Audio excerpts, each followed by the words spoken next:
One of the biggest reasons people don't start flipping land is because they feel like they don't have time. I hear this all the time. Kendall, I work full time. I can't spend hours a day doing this. Or I have a family. I can't afford to take time away from them. Or I'm already overwhelmed. I don't need another job. I completely get it, but most of my students start flipping land while working full time, raising kids, and balancing everything else in life. But here's the truth. You don't need 40 hours a week to flip land. You don't need to quit your job to make this work. You only need a simple plan that fits into your specific schedule. Today, I'm going to show you how to start flipping land in just a few hours a week, even if you have a full-time job. Let's get into it.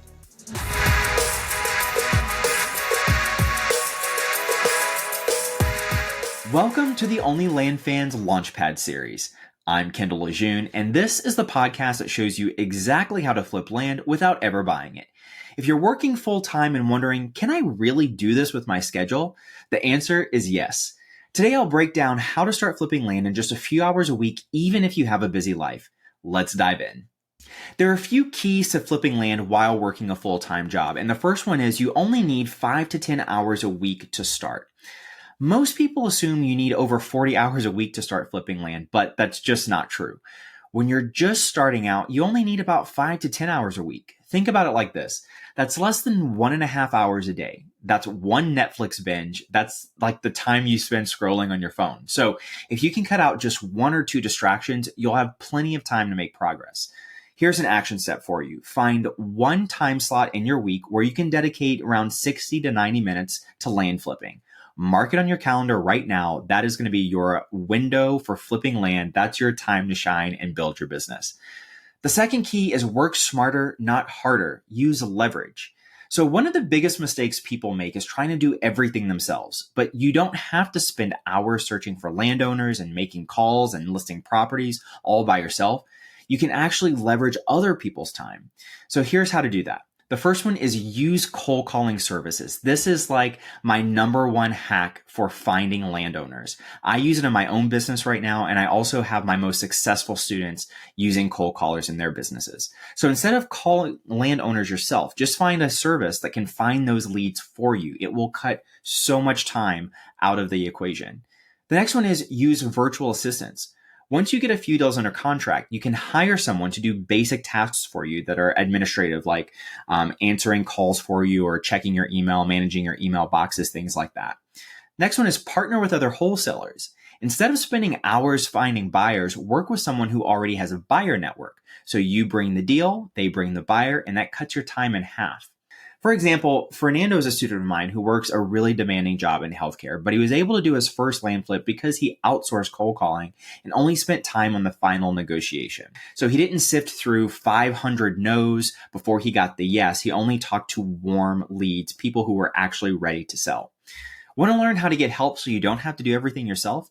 Join my free Facebook group at onlylandfansgroup.com, where I share step-by-step strategies and you can connect with others doing the same thing.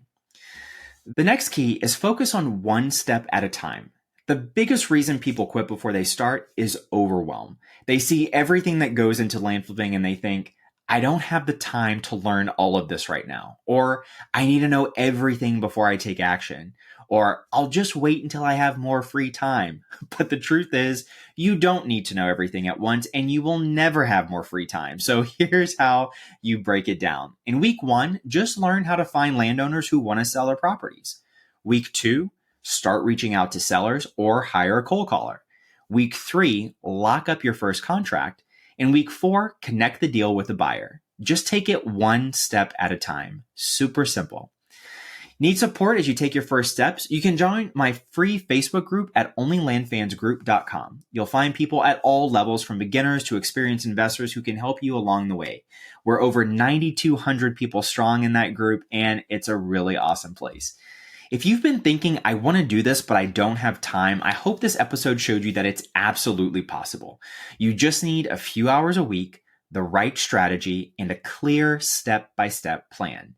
And hey, if this episode helped you, do me a favor. Subscribe to the show, leave a quick review, and share this with someone who needs to hear it. I'll see you in the next episode of the Only LandFans Launchpad series.